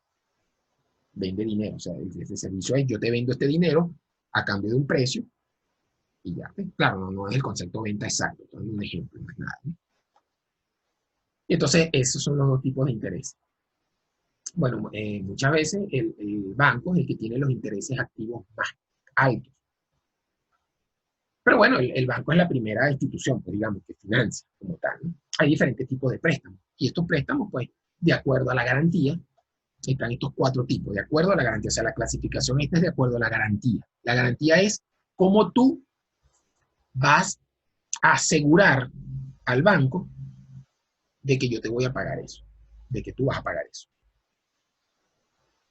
Porque el banco te dice, ok, chévere, yo te presto porque ese es mi negocio. El negocio, el banco gana, pues si presta, si no presta, no gana. Entonces el banco te dice, está bien, tú quieres $1.000.000, chévere, aquí están. Pero a ver, ¿cómo me lo vas a pagar tú? Tú dices, bueno, no, yo te lo voy a pagar porque todos los meses vendo. Ajá, ¿y qué pasa si no vende? No, yo te aseguro que venda. No, o sea, aquí no es palabra. ¿Qué pasa si no vende? ¿Qué es lo que puede pasar? Entonces tú te gastaste $1.000.000 y yo los perdí. No, el banco no va a perder. Él asume el riesgo, pero no va a perder. Entonces, ¿qué hace el banco? Lo que te dice, mira, vamos a hacer una cosa, yo te lo presto, pero dame algo que valga igual o un poco más, normalmente es un poco más. Dame algo que valga un poco más, no que me lo dé, sino que tú digas, si yo por cualquier razón no te pago, o tú, por ejemplo, por cualquier razón no pagas al banco, entonces yo puedo ejercer una acción sobre ese bien y con ese dinero de esa acción, de ese bien, yo me cobro. Entonces, vamos a suponer que tú vas a comprar un apartamento. Y normalmente la hipoteca la relaciona mucho con apartamentos, pero es que no es con apartamentos, es cualquier cosa, porque lo que significa préstamo hipotecario es que la garantía es un inmueble. O sea, tú pides un préstamo para lo que sea. El banco no le interesa para qué es el préstamo, digamos como tal. Al banco lo que interesa es que esta garantía, si es hipotecaria, sea un inmueble. ¿Ok? Un inmueble. Un inmueble puede ser un apartamento, una casa, un terreno, que viene del latín immobilis, que no se mueve. Un bien que no se mueve, como concepto, eso viene del latín, de Roma incluso, cuando la hablé que venían de Roma mucho de nuestro derecho. Bueno, inmóviles, como un apartamento, un terreno, un edificio, un local comercial, esos son inmuebles. Entonces tú le dices al banco, mira, vale, yo necesito $1.000.000. Yo tengo este edificio que cuesta $3.000.000. Claro, tienes que saber una evaluación real, una evaluación por perito especializado. Entonces, no, el banco no te va a creer lo que tú le dices con palabras, tienes que tener soporte legal. Entonces, mira, aquí tengo un perito que está certificado por el colegio de ingenieros, tal, etcétera, etcétera, y hizo la evaluación y dice, mira, vale 3 millones, ellos llevan sus propios peritos también y hacen la evaluación. Y dice, bueno, mira, sí, este bien cuesta $3.000.000, perfecto. Entonces tú lo vas a hipotecar, sí, yo lo voy a hipotecar. A cambio de un préstamo de $1.000.000. Okay. Eso significa que ese bien, ahora tú lo que haces ese $1.000.000, no es problema al banco. Te puedes comprar otro bien o puedes gastarlo, te puedes ir a Miami y te lo gastas ahí en lo que sea. Tú decides, eso es tu problema. Y te lo presto por 10 años, por decir algo. Al cabo de 10 años, bajo las condiciones que te dice, todos los meses tienes que pagar tanto, los intereses, etc. Si tú estás, si tú estás cumpliendo, el banco es chévere, contento y feliz, pero todos estamos felices. Pero ¿qué pasa si tú no pagas? Si no pagas, te va a dar la primera, si mira, vale, tú no estás pagando, estás retrasando. Pero si tú definitivamente no pagas, quedas insolvente, entonces el banco o el que te prestó, porque no necesariamente un banco es el que da préstamo hipotecario, cualquier persona puede dar un préstamo hipotecario. Yo te puedo prestar a ti y tú me dejas a mí la hipoteca como garantía. Acuérdense que el hecho de que te hipotecando no significa que no lo puedas usar, tú puedes seguir usando ese bien, porque es tuyo, no es del banco. Tú lo que estás es garantizándolo. A ti lo único que te prohíben cuando tú haces una hipoteca sobre un bien, lo único que te prohíben es venderlo. No puedes venderlo ni cedérselo a nadie. Pero es tuyo, tú incluso lo puedes alquilar también. Lo que no puedes es venderlo. ¿Por qué? Porque, bueno, si tú lo vendes, entonces deja de ser garantía para el banco porque el otro no va a asumir la garantía, el que lo compró, ni bobo que fuese, ¿no? Entonces, ¿cómo sabe o cómo se protege el banco para que tú no vendas eso? Bueno, cuando se hipoteca un bien, en el registro queda una nota marginal. En el registro de tu bien, dice que está prohibido enajenar este bien. Enajenar es vender. Ahí con términos legales te dice, mira, está prohibido enajenar bajo ninguna condición, etcétera, etcétera, etcétera. Porque está hipotecado a nombre de tal persona, tal persona, tal persona. Puede ser persona jurídica o natural. Entonces, ya nada, si tú quisieras venderlo, porque no, te la vas a estar de vivito, entonces tú vas y dices, no, chévere, ya me prestaron los reales, ahora voy a vender esto porque hay un tipo que me quiere comprar el edificio. Si el tipo te lo quiere comprar legal, no va a poder. Ahora, si tú le eres un estafador y se lo vende de palabra, bueno, o una notaría, en el registro. Por eso que nunca compren por notaría, compren por registro, porque la notaría no necesariamente sabe, porque la notaría no tiene el registro. Cuidado con eso. Después otro día explico con más detalle lo del registro de notaría, pero en caso de inmueble. Pero ahorita quiero continuar acá. Entonces, ¿qué pasa? Que no vas a poder vender ese bien hasta que tú termines de pagar la hipoteca. Cuando tú terminas de pagar ese préstamo, entonces la persona que te dio ese préstamo te libera la hipoteca. O sea, te va a dar un papel, donde ese papel tú lo llevas para el registro y ese papel se llama liberación de hipoteca. Entonces tú le enseñas al registro, mira, ya yo no le debo nada a esta persona. El registro ve y pone otra nota marginal, porque el registro no borra, no se puede borrar, porque eso es tinta. No se puede borrar nada en los registros, ni quitar páginas, nada, para mantener todo el tracto legal, para mantener la historia. Entonces él va a poner otra nota marginal diciendo y explicando de que la persona tal y tal y tal queda liberada de la hipoteca tal porque ya cumplió con la obligación X. Listo. Estás liberado y después que tú terminaste la hipoteca ya puedes hacer lo que tú quieras con tu bien. Si lo quieres vender o lo quieres volver a hipotecar, etc. ¿Sí? La hipoteca se permite también hacer dobles y triples hipotecas. ¿Qué significa eso? Bueno, que fíjate que tu bien cuesta 3 millones, el ejemplo que estamos haciendo, pero tú pediste un préstamo por 1 millón. Entonces tú puedes hipotecar en segundo grado. ¿Qué significa eso? Bueno, tú necesitas $500,000 más porque ya se te gastaron el millón y tú necesitas 500,000 más. Entonces tú vas donde otro que te presta, otro banco, otro fiador, otro. Y dice, mira, vale, aquí tengo este bien. Y dice, pero este está hipotecado. Sí, pero está hipotecado por $1 millón, no por 3 millones. Yo quiero 500,000. Entonces, como segundo grado, te hipoteca a ti por $500,000. Que tú puedes poner todas las hipotecas que quieras por el monto, porque siempre hipoteca por un poco más grave. Si es $1 millón, el banco lo va a quedar hipotecado por de repente por 1.200.000, por si tiene que hacer algún tipo de juicio, cobrarse todos los gastos del juicio, siempre un poco más alto del préstamo. No es que si por 1 millón te lo va a hipotecar por 1 millón, de repente te lo hipoteca por 1.200.000, 1.300.000, 1.400.000. Pero igual todavía si el bien es de 3 millones, todavía tienes más tiempo, más capacidad de hipotecar. Claro, el que te está hipotecando en segundo grado tiene que saber que el que tiene primer orden en privilegio, el que te hipoteca en primera, o sea, primero en el caso de un problema, se va a ejercer la hipoteca para el primero, se vende el bien y si se vendió vende 3 millones, pero resulta que el mercado bajó y se logró vender en 2 millones, entonces se cobra primero el millón más los gastos y lo que sobra, si te alcanza a ti, perfecto, pero si no te alcanza porque el bien bajó tanto de precio, porque hay una depresión económica, resulta que lo que valía 3 millones hace 3 años ahora vale 1 millón. Bueno, el banco a lo mejor alcanzó para cobrarte, pero tú te fregaste. Eso pasa. Quedaste insolvente y no le pagaste a la persona. Bueno.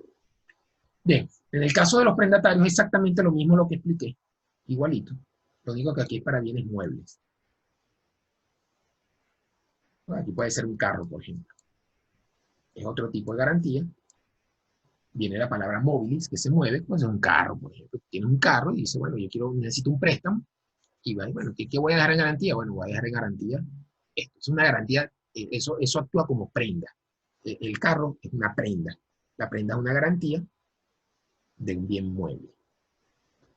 ¿De acuerdo? De todo lo demás igualito. O sea, no lo vas a poder vender durante el tiempo que dure ese préstamo. Evidentemente, por ser un bien mueble, te va a exigir el que te lo está prestando que tengas un seguro. Porque ¿qué pasa si te roban el carro? Alguien va a decir, bueno, si me robaron el carro, se fregó el que él me lo prestó, y me voy corriendo y chévere, no.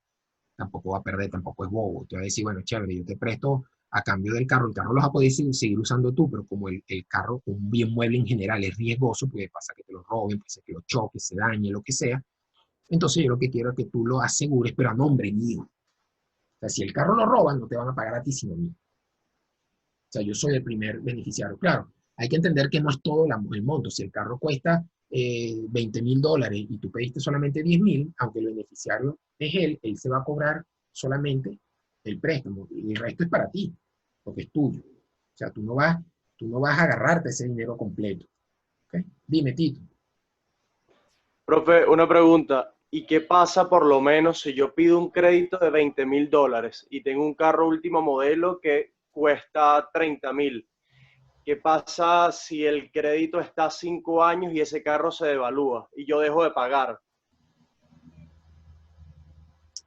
Este, no, bueno, lo que pasa es que el crédito, eso está estudiado. El que te va a dar un crédito por un mueble, se supone que te va a dar un crédito dentro del rango que ellos consideran. O sea, es poco probable que te vaya a dar un crédito por 5 años para un carro. O sea, no sé, es poco probable. Y si te lo dan es por menos monto, porque precisamente ellos calculan la depreciación del bien, que es el cálculo contable que ellos hacen, cuánto va a valer ese carro al final de los 5 años y lo que se llama el valor de rescate, que es el precio que puede valer eso ya como chatarra, aunque no sea chatarra, pero a nivel contable es lo que se llama el valor de rescate. Entonces ellos dicen, bueno, mira, si el carro cuesta $30.000, nosotros le vamos a poner una depreciación anual de $2.000. Eso hay unas tablas, eso lo saben más los contadores. Yo la verdad de contabilidad, no. Los contadores saben más esa parte. Hay unas tablas de depreciación de acuerdo al bien, entonces dicen, bueno, los terrenos, perdón, el terreno es el único bien que no se deprecia, pero el resto, todo lo demás bienes se deprecia, hasta un apartamento, hasta una casa tiene un tiempo de depreciación, y lo que hace es que el costo lo divides entre ese tiempo. Entonces cada año vale menos eso. Fíjense que esto no tiene nada que ver con la inflación. Estamos hablando de un país sin inflación. Si hay inflación, eso tiene que hacer ajustes por inflación, que son cosas contables. Pero entonces, si el carro vale $30.000 y tiene un tiempo de depreciación de 5 años, eso significa que dentro de 5 años ya el carro no vale nada. Entonces depende de cómo haga eso. Entonces normalmente ellos toman que el carro tiene un tiempo de depreciación de 2 o 3 años. Entonces sobre eso es que te van a prestar. Se supone que en ese tiempo, el seguro que tienes en ese tiempo va a cubrir el préstamo que tuviste. Porque si a ti te pidieron, si a ti te prestaron $20.000, se supone que tú no lo vas a pagar al cabo de 5 años. Tú lo vas a ir pagando. Eso significa que si divide los 20.000 entre 5, que son 4.000, claro, no es así, porque eso tiene estoy hablando de una división exacta, ¿no? Tiene intereses y todas esas cosas. Pero si tú pagaras 4.000 anual, fíjate que al segundo año ya has pagado 8.000 de los 20. Significa que el carro en 2 años, ya lo que tú debes solamente es 12.000 y el carro a lo mejor todavía vale más. Al cabo de un año más, ya has pagado, lo que queda debiendo es 8.000 y todavía el carro a lo mejor, bueno, o sea, a medida que va pasando el tiempo, tu deuda va bajando. Entonces se supone que el cálculo que va a hacer el que te presta, eso está todo estudiado, no son gafos, acuérdense.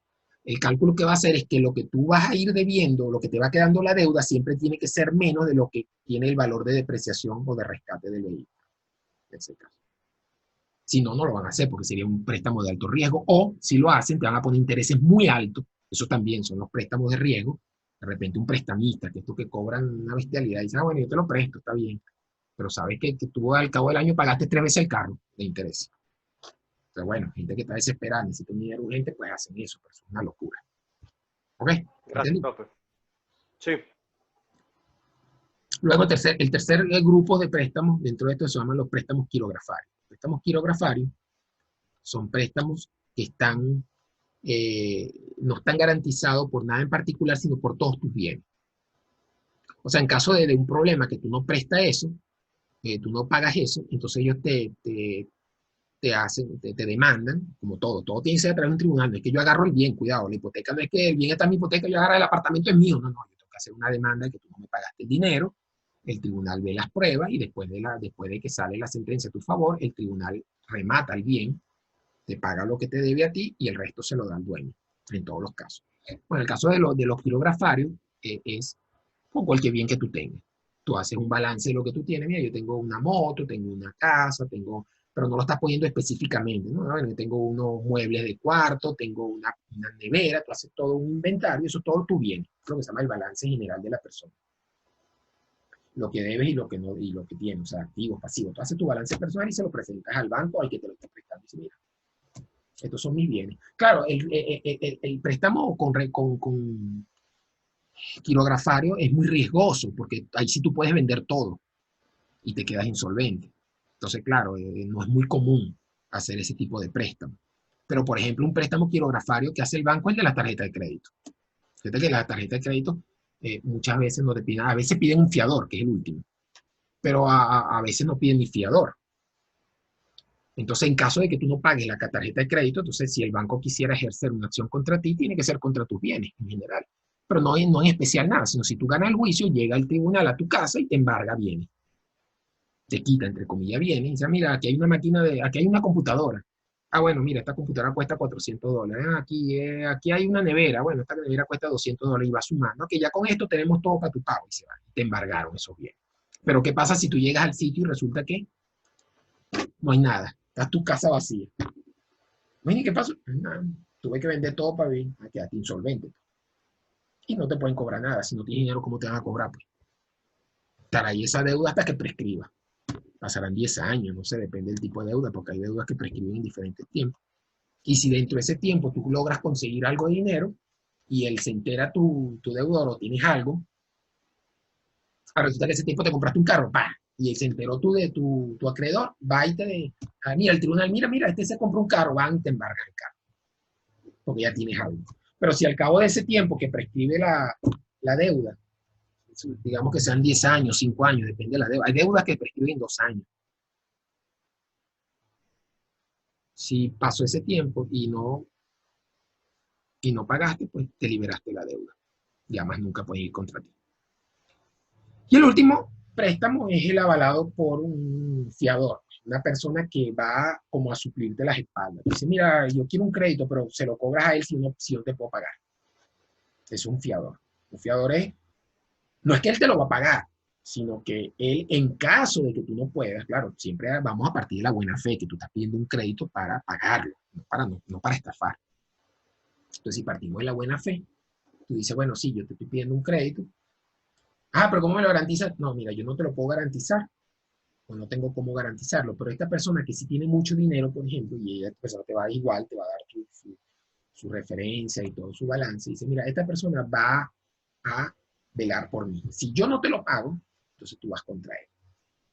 Tú no tienes dinero, tú no puedes, vas contra el fiador, y el fiador, pues si lo demandan y lo embargan a él, después él puede ir contra ti, mosca. Porque el hecho de que sea fiador no significa que no te vaya después a cobrar a ti. Ah, mira, me cobraron a mí, págame tú ahorita. No, bueno, entonces, no, yo no te quiero pagar. Entonces te puedo demandar. ¿Ok? Ese sería el cuarto caso. Bien. Después hay otros instrumentos bancarios también. Son los pagarés. Pagaré es un préstamo corto. Se llama pagaré porque es un préstamo personal. No tiene garantía hipotecaria ni prestataria, es quirografaria. Y se llama pagaré porque tradicionalmente el documento decía juro que pagaré, juro y pagaré. Así decía, juro y pagaré, empieza. Entonces simplemente quedó el nombre como pagaré, eso históricamente con el nombre como pagaré. Y son préstamos de corto plazo, ¿no? Tienen pagaré y no muy grandes, ¿no? Bueno, depende de la capacidad de pago, ¿no?, de la persona. Pero son créditos de 1 mes, 2 meses, 3 meses, nada más. La línea de crédito son que tú llegas a un acuerdo con el banco y le dices, mira, vale, normalmente todos los meses tengo que pagar sueldos y salarios, ¿no?, a las personas. Hay momentos en que por falta de liquidez, no porque esté mal la empresa, porque no tengo dinero en efectivo, no me alcanza el dinero. Entonces, yo no voy a estar todos los meses pidiéndote un crédito, que si los papeles, que si la cosa. No, vamos a hacer una cosa. Eso es un instrumento que hay dentro del banco. Tú te pones de acuerdo con algo y mira, vale, vamos a hacer una cosa. Tú me abres a mí una línea de crédito por $10,000. ¿Qué significa eso? Que yo puedo disponer esos $10,000 cuando yo quiera. Y claro, tienes que dar acuerdo en cuánto tiempo lo haga. Bueno, yo cada vez que disponga eso te lo pago en 2 meses, por ejemplo. Pero quedan ahí latentes, no te lo está prestando directamente, o sea, tú no tienes los $10,000, sino que tú tienes como una seguridad de eso. Claro, tú tienes que pagar a cambio de eso un porcentaje muy pequeño, que no es como si te lo prestara, pero es algo así como dice el banco, oye, mira, es como que yo no lo puedo usar a otra persona, tengo que asumir un riesgo, y si tú no lo usas, ¿qué? ¿Voy a tener ese dinero parado? No. Eso a cambio de eso yo te cobro. A lo mejor si los intereses por usarlo son 20%, pero si no lo usas, igual te voy a cobrar el 4%, por ejemplo. Algo tengo que pagar por tener ese derecho a esa línea de crédito. Pero ¿cuál es la ventaja? Que cuando lo necesite voy y lo saco. Es como si lo tuviera en la cuenta. O Simplemente le dices al banco, ya transfiérmelo y listo. Porque ya todo está, ya todos los documentos están puestos, ya el banco sabe quién eres tú y ya está firmado el contrato. Eso lo se llama línea de crédito. El sobregiro es como una línea de crédito, el sobregiro, pero que lo hace sobre cuentas. Por ejemplo, tienes una cuenta, una chequera. Sabes que la chequera, si tú haces un cheque por más del monto que tiene, se rebota el cheque. Entonces, tú le dices, como yo estoy gastando constantemente, comprando mercancía, oye, vale, yo no quiero que me devuelvan un cheque, tú sabes que todo el tiempo está entrando un cheque, bueno, entonces te hacen esa línea de crédito, bueno, está bien, yo te voy a ampliar tu chequera hasta por $10,000. O sea, tú puedes pagar hasta $10,000 más de lo que tú tienes. Ya sabes que me lo tienes que responder el mes que viene. Claro, a cambio de intereses, siempre hay banco a cambio de intereses. ¿Okay? Y la última dentro de esto, bueno, hay otros instrumentos más, ¿no? Estos son los principales. Y otro es la tarjeta de crédito. La tarjeta de crédito, pues, todo el mundo la conoce. Es un plástico que tú lo uses y simplemente te estás financiando. Tú estás pidiendo un crédito, pero de compra. Es un crédito a la compra, no de dinero. Sino que tú compras algo y automáticamente es como que el banco te prestara a ti para comprar algo. Y tú tienes un tiempo para pagar. ¿Ok? Bueno, estos son los instrumentos. Después hay otros créditos llamados los créditos comerciales, que son créditos que tú puedes, crédito entre comillas, ¿no? Que tú puedes obtener, por ejemplo, con cuentas para pagar, por pagar. Eso que tú llegas y le dices en un lugar o en una empresa, en un lugar, un país que no sea inflacionario, eso se usa mucho. Por ejemplo, el fabricante de zapatos era tradicional que cuando le vende una zapatería, le da un mes, por ejemplo, para pagar. Toma, aquí te dejo los zapatos y me lo pagas dentro de un mes. ¿Qué está haciendo la zapatería? Se está financiando de manera indirecta. O sea, como si pidiera un crédito. ¿A quién se lo está pidiendo? Se lo está pidiendo al fabricante. Mira, préstame dinero para yo comprarte a ti los dineros. Es eso mismo. Tú me estás prestando a mí $1,000 para yo comprarte $1,000 de zapatos y te lo pago en un mes. Eso es lo que hace. ¿Qué haces tú? Bueno, ¿cuál es tu único? Bueno, tú agarras la factura, la firma como recibido y ahí dice pagar a 40 días. Ok. O a 30 días, lo que sea. Y eso es tú financiarte con una cuenta por pagar. En cambio, financiarte por cuenta por cobrar, miren, señores, faltan 3 minutos. Yo necesito un poquito más para este tema es un poco más largo. Ya se han cobrado ustedes, si hablamos de préstamos, que estamos hablando de préstamos, ya se han cobrado mucho de las otras clases, que hemos tenido clases a veces de 1 hora y media nada más. Y en este me voy a cobrar yo un poquito más, o sea que vamos a entrar a una tercera sesión, creo que unos 20 minutos más o media hora más. ¿Ok? Porque esta clase es más larga. Bueno, estamos igual dentro del horario. Acuérdense que la materia es 3 horas, ¿no? Pero yo he tratado de que no sea, porque bueno, no quiero que sea muy larga la clase, pero esta amerita que sea un poco más larga. Es la única que es un poquito más larga. Entonces, y es muy importante además para ustedes porque les sirve en su vida diaria en cualquier país que vaya. Esto vale prácticamente en cualquier país. Bueno, ¿cómo te financias en cuentas por cobrar? Cuentas por cobrar es al revés. Tú le estás dando, esta fabricante le dio crédito a la zapatería. Fíjate que yo le estoy prestando, pero yo necesito plata. Bueno, porque por lo mismo que he dicho, tengo que pagar sueldo, lo que sea. No estoy mal porque, bueno, le he vendido mucha zapatería, ¿vale? Imagínate. $100,000 ahí, pero no me lo van a pagar porque me lo pagan el mes que viene. Pero yo tengo que pagar ahora $3,000 o $4,000. En vez de ir a un banco, yo lo que agarro es con esa misma factura, yo puedo ir donde otra persona y digo, mira, vale, esta factura es de $5,000. Me la va a pagar esta zapatería, pero me la va a pagar dentro de un mes. Vamos a hacer una cosa. Toma tú esta factura durante ese tiempo y tú se la cobras, ¿vale? Pero dame ahorita el dinero. Claro, el tipo te va a decir, pero yo no te voy a dar $5,000. Si quieres te doy 4,000. La diferencia, y él le va a cobrar a la zapatería $1,000. Esa diferencia, claro, estoy exagerando los montos, eso se supone que tienes que calcular cuáles son los intereses, ¿no? Pero para que lo entiendan simplemente, entonces yo le agarro, le doy esa factura a ese prestamista o esa persona que está fingiendo, incluso los bancos también lo hacen, hay bancos que lo hacen. Claro, tiene que ser sobre empresas muy sólidas, ¿no? No es cualquier. De repente tú tienes una factura de Polar y vas a un banco y te la financia. Si tienes que Polar te va a pagar a ti $10,000 dentro de un mes, a lo mejor vas a un banco y te dice, sí, chévere, yo te doy dinero contra eso. Pero entienda que el concepto es que él se va a encargar de cobrar y él se va a ganar $5,000 y te dio 4, él se ganó 1,000 por ese mes. Esos son sus intereses. Pero yo me pude financiar, no tuve que ir a ningún banco, ninguna cosa, sino con el mismo día a día. No, normalmente es por menos, ¿no? Si son $5,000, de repente una persona por $200 lo espera un mes. Dice, bueno, 200, yo te doy 4,800 y ellos me van a cobrar $200. Bueno, está bien, ganarme $200 en el mes. Es un buen porcentaje de dinero. Y esos son, a estos se llaman créditos comerciales, porque aquí no actúa el banco, pues, no es un crédito bancario, sino a nivel de comercio, con las mismas cuentas por pagar o por cobrar. Hay otra forma de financiamiento que son los bonos, las letras de cambio, emisión de nuevas acciones y arrendamiento financiero. ¿Qué son los papeles comerciales? Que son los bonos. Esto es un papel, un contrato que yo hago. Yo digo, mira, yo necesito, imagínense que Polar necesita $1.000.000. Y entonces dice, bueno, yo voy a hacer 1.000 papeles de $1.000 cada uno. Eso da 1.000.000, ¿verdad? Y yo, entre comillas, como si vendiera esos 1.000 papeles. Digamos que yo voy a hacer 1.000 papeles de $1.000 cada uno.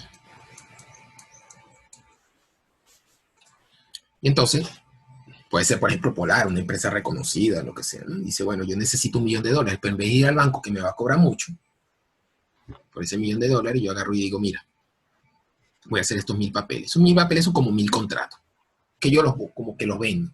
Se lo vendo a la persona, mira, vale, yo te lo voy a vender por $900. Y tiene un vencimiento de 6 meses.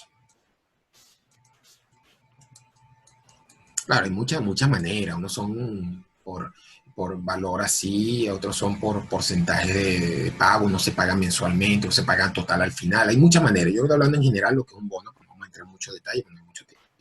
Entonces, ¿qué dice? Mira, yo te lo vendo, este papel vale $1.000, pero yo te lo estoy vendiendo ahorita en 900. Y en 6 meses tú vienes con ese papel acá y yo te pago tus $1.000. Entonces, esa diferencia son los intereses. Entonces, claro, él calcula y de repente saca el monto que está sacando y resulta que eso representa 12 o 14%.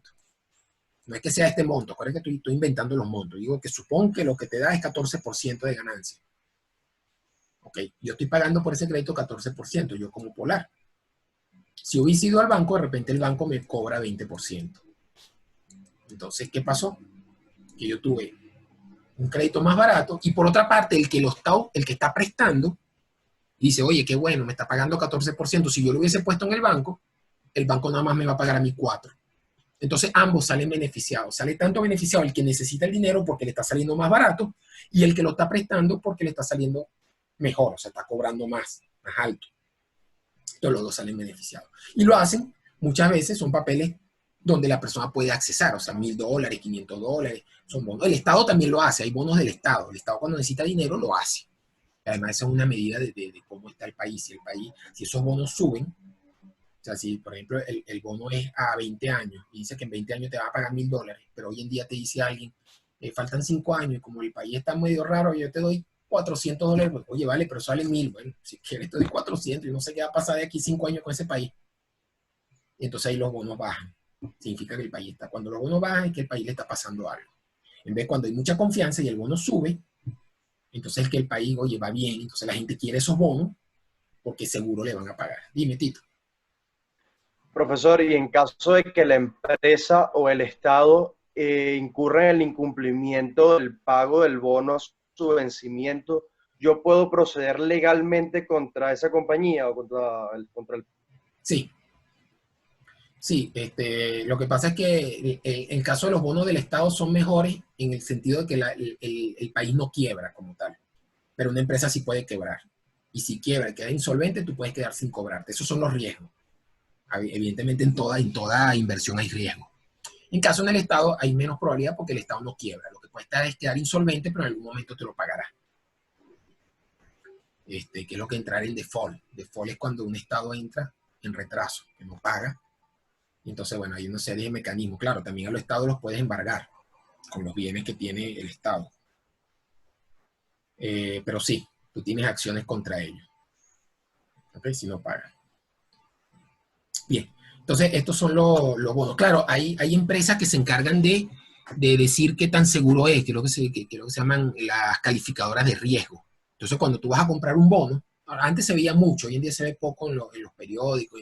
Antes tú veías mucho en los periódicos emisión de papeles comerciales al portador por la empresa Sivenza, por la empresa Polar, o la empresa, tú veías mucho porque eso es una práctica normal. Hoy en día no se ve mucho porque ya financiarse en bolívares, el que se financia en bolívares es un negocio y nadie va a ser de tonto de prestar dinero que dentro de un mes no vale nada. Hoy en día prestar dinero es lo peor que puedes hacer. Ahora, si alguien te va a prestar bolívares, es lo mejor que puedes hacer. Si te va a prestar bolívares como bolívares, no dólares, ¿no? No es que te va a prestar bolívares al cambio del dólar, eso no. Pero si alguien dice que está prestando, yo te presto 100 millones de bolívares, dámelo. Dámelo, porque tú sabes que dentro de un mes eso no vale ni 20% de lo que vale realmente. El mejor negocio ahorita es que alguien te preste bolívares. Entonces, tú ese bolívares lo puedes invertir, comprar bienes o incluso comprar dólares y dentro de un mes, que lo vas a pagar dentro de 2 meses, vale la mitad. Tú vendiste los dólares, se los diste y te quedaste con la mitad. Por eso que nadie es tonto ahorita presta bolívares. Pero sí, así. Por eso que casi no hay ahorita ofertas en ese aspecto. Pero están las calificadoras de riesgo. ¿Qué son las calificadoras de riesgo? Son unas empresas aparte que tú le pides, califícame a mí como empresa. Entonces las calificaciones tienen números y letras. Entonces una empresa 1A o A1, A1 es la mejor. Si tú ves una empresa A1 que está vendiendo papeles comerciales, entonces tú sabes que es muy, pero muy, muy poco probable. No es que no puede pasar, siempre pasa, pero el riesgo es muy bajo. Evidentemente esas empresas te van a pagar menos, ¿no? Porque como son tan poco riesgosas, la gente las quiere más. Entonces ellos, como oferta y demanda, bajan. Entonces, bueno, el hombre de una empresa que es poco riesgosa te va a pagar 10%. Pero de repente tú ves que hay una empresa ahí, chinchinchan, que no sabes quién es, te dice, bueno, vale, mira, yo te pago 25%. Y tú vas a ver la calificación de riesgo y resulta que es algo como D4. Dice, uy, está aquí como raro. Dice, bueno, si te quieres arriesgar, de repente tú te arriesgas un poquito, pero cuidado, no ponga todo el dinero ahí, como todo, una inversión. De repente está bien, voy a poner una 10ª parte de mi dinero ahí, que si lo pierdo, bueno, pero si gano, gano mucho, en comparación con otro, como siempre. Más ganancias, mayor riesgo. O sea, aquí están los dos lados. ¿Cuál es el extremo de los riesgos? El extremo es agarrar todo el dinero mío y meterlo en una lotería, o en una ruleta, o en un juego de azar. Riesgo mayor que eso no hay. O sea, la probabilidad de que pierdas es casi 99%, 99% que pierdas tu dinero. Pero si ganas, la ganancia es bestial. Bestial. Ese es el extremo. Ahora, el otro extremo para abajo es, yo agarro el dinero, todo mi dinero lo guardo debajo del colchón. Ahí prácticamente seguro que no lo vas a perder. O sea, bueno, suponiendo que lo tienes guardado en una caja fuerte, un colchón, quiero decir que algo que está seguro que nadie te lo va a poder robar, ni que si se incendia no va a pasar nada. Pero la ganancia es cero. Entonces, entre esa ganancia cero, seguridad extrema, hasta la ganancia máxima, inseguridad extrema, están todas las inversiones que existen. Tú decides dónde poner tu dinero. Las letras de cambio son préstamos, generalmente son préstamos a la compra. O sea, tú compras algo, no es que te dan el dinero, sino que tú compras algo y dices, bueno, está bien, yo te lo vendo a 1 año de crédito, pero fírmame estas letras. Y son como unos papelitos donde tú pones que una persona se hace responsable por eso para pagar. ¿Ok? Una especie como de tarjeta de crédito, de donde está, tú te pones ahí, tienes a otra persona que es la responsable, como una especie de fiador, y el que recibe el dinero. Entonces, cada mes que tú vas pagando, él te devuelve ese papelito. O sea, tú firmaste 12 papelitos. Esos papelitos valen por un monto, por una cantidad de dinero. Entonces, tú pagaste ese mes, él te devuelve eso y tú lo rompes. Ya no tiene cuidado de no romperlo, porque si alguien lo agarra, pues lo rompe, lo bota, ya no tiene nada que ver. El siguiente mes pagas otro y ya sí tienes los 12. Y ese es tu contrato, digamos. Tú no tienes que firmar más nada. Tú lo que le firmaste fue el giro. El giro es como un cheque por fechado, algo así, se puede entender. Un cheque que cada mes él viene, mira, aquí está tu giro. ¿Me vas a pagar? Sí. Aquí está el giro, págame el dinero. Si no te pagas, eso te puede demandar. Eso tiene mucha fuerza a nivel de demanda, los giros. Letras de cambio o giros, llaman también. Algunas personas le llaman giros. Emisión de nuevas, déjame primero explicar arrendamiento y después explico emisión. Arrendamiento financiero es un contrato que tú haces con una institución donde, fíjate, tú necesitas un carro. Esto es un pseudo financiamiento, no es exacto, un financiamiento. Lo pongo aquí porque es como un pseudo financiamiento. Fíjate, yo necesito un carro y yo en vez de comprar el carro, yo te digo a ti, mira, vale, tú tienes dinero ahí, no estás haciendo nada. Cómprame ese carro y me lo alquila. ¿Ves? Entonces, claro, yo obtuve lo que tengo el carro. Por eso dije que no es un financiamiento como tal, pero es como un pseudo financiamiento, porque yo tengo el carro o tengo la máquina, eso es válido para máquinas, para cualquier cosa, ¿no? Pero es tuya, tú la compraste, pero tú me la alquilaste a mí durante todo el tiempo de vida útil del carro. Si el carro tiene un vida útil 5 años, o sea, se establece la vida útil de lo que compraste. Todos sabemos que puede durar más un carro, más de 5 años, pero tú tienes que establecer legalmente una vida útil. Tú dices, bueno, ese carro va a durar 5 años. Ok, yo te lo alquilé por ese tiempo. Cuando termina ese tiempo, tú puedes hacer dos cosas. O lo devuelves y dices, mira, ya yo terminé el contrato contigo, o pagas lo que se llama el valor de rescate. Eso que queda, que es el valor que queda después de pasar 5 años, y entonces sí es tuyo. Eso se usa mucho en Estados Unidos con los carros. Eso es lo que le llaman en Estados Unidos leasing. Lease se escribe, ¿no? Leasing. Aquí también lo usaban mucho, lo hacen los bancos. Arrendamiento inmobiliario se llama, con los inmuebles. Pero en época de inflación eso no es buen negocio ni para los bancos ni para nadie. Pero en Estados Unidos se usa mucho en los carros. Tú puedes tener un carro bajo la figura de leasing. Entonces tú por eso es que escuchas personas que tienen, mira, tengo un Mercedes, tú ves que el Mercedes es nuevecito. ¿Y cuánto pago? No, yo pago 300 mensuales, 400 mensuales dólares. Ah, pero lo que tienes que preguntar, ¿y eso es tuyo o es un leasing? Porque si es un leasing, tú lo tienes uso exclusivo durante todo el tiempo. Y es como si fuese tuyo en realidad. Pero todos los meses estás pagando por algo que no es tuyo realmente. Es por el uso. Pero tú escogiste la diferencia de alquilar un carro de esto de turista es diferente. Tú vas al carro y es un tiempo nada más. Y es el carro que ellos tienen. ¿No? Aquí tú escoges lo que tú quieras comprar. Tú escoges el carro que te dé la gana, con la forma que tú quieras, todo. Es como tu gusto completamente. Y la otra persona va a poner el dinero y tú le vas a pagar la mensualidad, depende del negocio, depende de lo que cueste. Todo. Claro, tiene que ser negocio para la persona. Es como si tú estuvieras prestando dinero, pero él tiene una ganancia por ese préstamo. Y al terminar, tú eliges si quieres comprar eso, si no quieres, pues nada. Entonces, de repente, cada 2 meses tú haces un leasing, todos los meses tienes un carro nuevo. Pero te va a salir más caro que comprarlo. Pero te olvidas de mantenimiento, te olvidas de que si lo tengo que vender cuando quiero comprar otro. Nada, te olvidas completamente. Porque no es tuyo como tal. Ok, ¿por qué dejé de último las emisiones de nuevas acciones? Porque la emisión de nuevas acciones es el único financiamiento en la cual tú pierdes patrimonio, a diferencia de los demás. Los demás tú pides prestado de alguna manera, tú devuelves y el negocio sigue siendo tuyo. Si tú pides prestado para pagar algo, una máquina, el negocio, cuando tú pagues, el negocio sigue siendo tuyo. Pero emisión de nuevas acciones significa de que, por ejemplo, si la empresa tiene 1000 acciones y son 2 socios, cada socio tiene 500 acciones y ustedes necesitan dinero para comprar una máquina, entonces tú te pones de acuerdo con el socio y dices, mira, vale, no nos queremos endeudar. ¿Qué vamos a hacer? Bueno, vamos a hacer lo siguiente, vamos a crear 500 nuevas acciones y se las vendemos a una tercera persona. Fíjate que tú estás recibiendo, la empresa está recibiendo dinero, porque si esas acciones cuestan cada una, qué sé yo, $1000 o $10, por decir algo, $10. 500 acciones son $5000. Entonces a la empresa le van a entrar $5000, que con esos $5000 de repente puedes comprar la máquina que estabas buscando, pero no le debes a nadie. Te financiaste, pero no le debes a nadie. Ah, pero perdiste parte de la propiedad. Sí, perdí 1/3 de la propiedad porque hay un dueño que es parte de la propiedad. Puso dinero, pero si de repente él quiere devolverte las acciones, pues le tendrás que pagar otra vez los $5000, ¿no? O más, una diferencia. O sea, pero como tal, perdiste parte del patrimonio. A veces se hace con los mismos socios. O sea, en vez de poner un tercero, son 2 socios y dicen, bueno, 250 cada uno, pero cada socio tiene que poner su dinero como tal.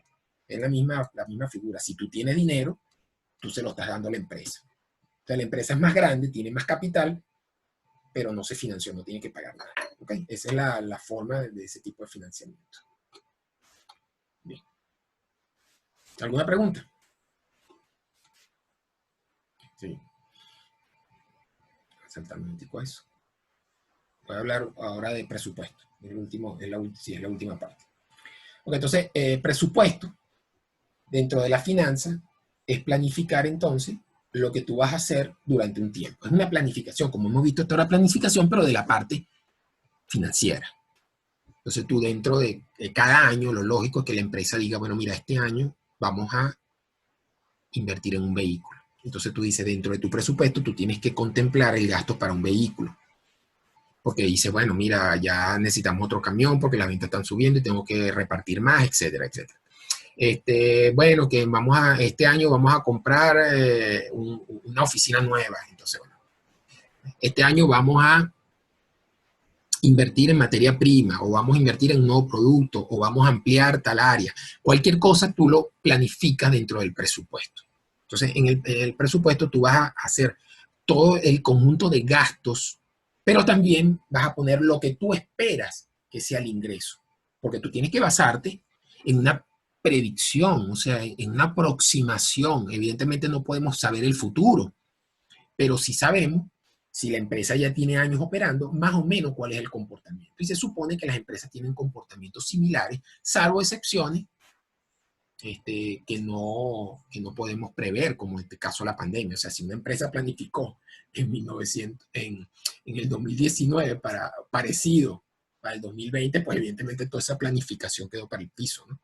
Nada se parece a lo que fue el 2019, por más malo que sea, lo que sea. O sea, tú planificas sobre una base, pero pueden salir imprevistos, evidentemente, ¿no? Y para los imprevistos también tienes que poner entre la planificación. ¿Qué pasa si pasaría esto? Tú a veces planificas en países donde pueden variar mucho las cosas, como Venezuela. Tú tienes que planificar con escenarios. Entonces, incluso a veces no haces un solo presupuesto, sino haces 3 presupuestos. Y dices, bueno, mira, este es el escenario A, el escenario B y el escenario C. Y dependiendo de que, bueno, mira, el escenario A, bueno, que tumben el gobierno y un gobierno nuevo. Entonces, bueno, haces esta cosa. Bueno, compro esto, invierto tal, me compro 20.000 maquinarias, no sé qué, porque va a crecer el país. Eso es tu planificación, tu presupuesto. Escenario B, bueno, suben los precios de petróleo, estamos en el mismo gobierno, pero suben los precios de petróleo, hay mucho dinero, el gobierno empieza a gastar mucho, va a hacer un aumento en las compras. Bueno, puede ser que el país sea medianamente bien, hago esto. El petróleo no sube, digamos, el C, el escenario C, el precio del petróleo no sube, el gobierno es el mismo, las elecciones que vienen ahora, gana el gobierno la asamblea porque la oposición no quiere participar, resulta que otra vez la asamblea toda roja, rojita, entonces, bueno, ¿qué hace? Nada, cierro las puertas. La finanza, el presupuesto. Ahí solamente lo mínimo para mantener el negocio o sea, cierro la puerta, pero tengo que pagar alquiler, de repente si es alquilado, o tengo que pagar un mínimo una secretaria por lo menos, o un contador. Entonces, bueno, ese es tu presupuesto. Entonces tienes 3 escenarios. ¿Okay? Entonces, en pocas palabras, es la planificación del manejo del dinero. Y para esa planificación se usa un instrumento que se llama flujo de caja. ¿Okay? Bueno, aquí hay una característica de esto que, bueno, es un plan. Vamos a leerlo un momentico, que esto significa que el presupuesto expresa lo que la organización quiera. Es un plan, ya lo dije, planificación es un plan. Integrador, esto es importante, integra todas las áreas de la empresa. O sea, cuando tú presupuestas, no es solamente para el área de venta, tú tienes que presupuestar para toda la empresa. No es que significa que le va a dar lo mismo a cada área, ¿no? Pero es toda la empresa, tiene que estar en armonía toda la empresa en esa planificación. También lo hace el Estado, el gobierno también planifica todos los años, ¿no? Coordinado, debe estar coordinado. Bueno, significa que los departamentos deben, bueno, lo que acabo de decir, deben estar preparados conjuntamente. Se expresa en bolívares o en términos monetarios, bolívares o en dólares. Es la manera, el presupuesto es en bolívares, en dinero. Tú dices en dinero. Operativo, uno de los objetivos primordiales del presupuesto es la determinación de los ingresos que se pretenden obtener. Fíjense, lo que yo pretendo recibir como dinero, como los gastos que voy a hacer, las dos cosas. Y también debe incluirse en el presupuesto los recursos, o sea, si ese presupuesto va a ser en efectivo o también va a tener previsto algunos activos nuevos que vas a comprar. Activos, máquinas, vehículos, etc. Bueno, estas son más palabras que... Pero vamos a lo que es más importante aquí, que es el flujo de caja. El flujo de caja simplemente es como una especie de cuadro, puedo usar Excel, donde tú vas ahí a especificar mes a mes, normalmente se usa mes a mes, las variaciones entre las entradas y las salidas que tú esperas, de acuerdo a lo que tú conoces de tu negocio. Si tu negocio es nuevo, es la primera vez, bueno, es lo que tú esperas simplemente. Ahí sí te podrás equivocar mucho porque la primera vez no sabes mucho cómo va a ser. Pero si es una empresa que ya tiene varios años, es más fácil. Entonces aquí tengo algunos ejemplos de algunos flujos de caja, ¿no? Para que vean más o menos. Entonces, fíjense, ¿ves? Mes 1, mes 2, mes 3, hay unos ingresos, hay unos gastos que son fijos. Entonces, si son fijos, no los puedes quitar, como son, por ejemplo, luz, agua y teléfono, son gastos fijos todos los meses. Puede variar un poco, pero más o menos debe tener un porcentaje, ¿no? Por ejemplo, el alquiler, normalmente el alquiler a lo largo de un año es un gasto fijo. Que son variables, por ejemplo, gastos o egresos, no vemos gastos, egresos. No necesariamente son gastos, pueden ser inversiones. Entonces, por ejemplo, la materia prima. La materia prima puede ser variable porque eso va a depender de la venta. Entonces, cuando tú pones ingresos, entonces si tú vendes más, se supone que si estás vendiendo más en un mes, por ejemplo aquí, si vendes más, se supone que debería subir los gastos que tienen que ver con mercado, con materia prima, ¿no? Aquí no está muy alineado. Este que agarré, este ejemplo lo agarré en internet. Más bien parecería este, ¿no? Este debería más verse, pues si estás cambiando el flujo de la compra porque vas a vender más, ¿no? Entonces debe estar más o menos relacionado a los impuestos, amortizaciones, intereses, etc. Hay otro ejemplo un poquito mejor. Este no está muy... Que hay otro, por ejemplo. Entonces fíjense, ¿no? Aquí lo mismo. Tenemos lo que aquí llama entradas y salidas en vez de egresos. La palabra que quieran usar es lo mismo, ¿no? Tienes el presupuesto, lo que tú esperas, ¿ok? Y aquí tienes el presupuesto, lo que tú tienes empezando. En este caso lo están viendo como el inicio. Y entonces tienes las entradas. Aquí están las entradas. Cada una de las entradas, en este caso es anual. Fíjense que te lo está haciendo anual. ¿Ok? Aquí no está detallando, en este caso no está detallando cada uno, lo puso total, entradas en total. La salida sí la detalla. Entonces tenemos, por ejemplo, gastos en operativos de venta, capital de trabajo, mantenimiento, fíjense, hay un rubro mantenimiento, impuestos, intereses porque está previendo, él pone intereses porque está previendo que va a pedir prestado o ya tiene un préstamo. Si tú prevés que vas a pedir prestado porque vas a comprar algo con préstamo o ya tienes un préstamo, tienes que prever los intereses, importaciones y después están los totales, ¿no? Hay otro acá, fíjense este es mensual también. Aquí da un saldo de apertura. El mes de enero empezó con 8,000, empezó con 8,000, se vendieron o se espera vender 10,000. Fíjense que esto es a futuro, esto no es pasado. El pasado es contabilidad. A futuro es el flujo de caja, las proyecciones. El pasado es la contabilidad, simplemente. Lo que ya pasó. Aquí tú no sabes lo que va a pasar. Tú simplemente esperas que este mes se vendan 10,000 unidades de lo que sea, si es dólares. Tú tienes un saldo de apertura de 8,000. Tú esperas sacar en materiales 3,000, mercadeo, fíjate, estos son gastos publicitarios, mercadeo, puede ser publicidad, promoción, lo que hablamos en su producto. Los sueldos, mira el total de sueldo aproximado, ¿ok? Fíjense aquí, entonces, cuando hace eso, fíjense que tenía ingreso 10,000 y egreso 9,000. El flujo que te queda, que hace, en este caso está haciendo la diferencia, es 1,000. ¿Qué pasa? Que este flujo te da 1,000, que cuando tú cambias al siguiente mes, aumentó tu saldo, porque tenías 8,000 y te sobró 1,000, vas bien, estás positivo. ¿Qué pasa si hubiese gastado más o hubiese sacado más? Bueno, que aquí te va a dar un número negativo y entonces te va a bajar el saldo de apertura. Eso tú vas viendo lo que va pasando. Claro, tú tienes que prever, eso podría pasar.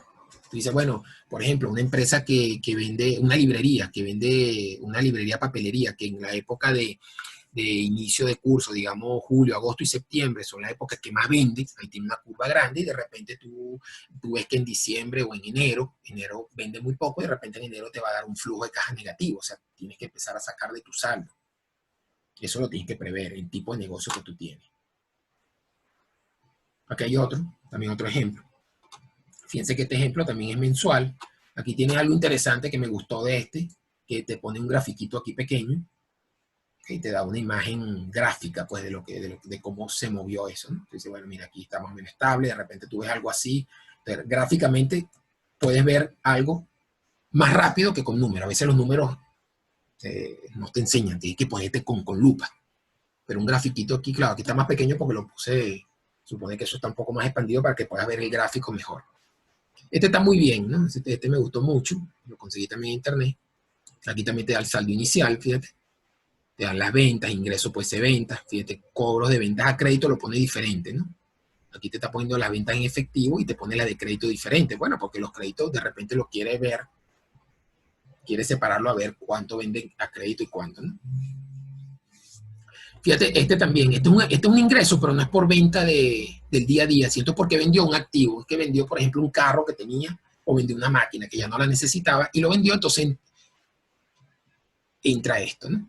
De repente lo vendió a crédito o a lo mejor tiene previsto vender activos durante el año, ¿no? Son ventas de activos.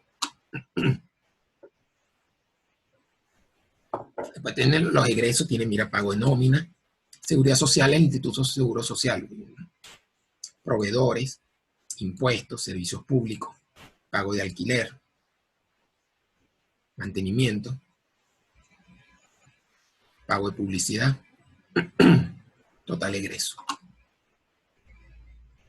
Y aquí te queda el flujo de caja, ¿okay? Que como dijimos es la diferencia entre los egresos y los ingresos. En este caso fue negativo, ¿okay? Porque fíjense que egresos fueron 39.000, ingresos 32.000. Entonces eso hizo que estos 8.000 redujera el saldo inicial, ¿ves? Que de 15.000 pasó a 8.000. Entonces esto que está viendo acá debería incrementarse, ¿no? Aquí volvió a bajar, otra vez tenemos más egresos. Aquí ya empieza a nivelarse, subir. Aquí subió mucho, subió bastante, aquí volvió a bajar y bueno, eso te va dando el flujo que... Claro, eso es, repito, eso simplemente es lo que yo espero. Luego, que yo espero, ya yo voy poniendo los valores reales que van pasando al mes y ya yo puedo hacer la evaluación.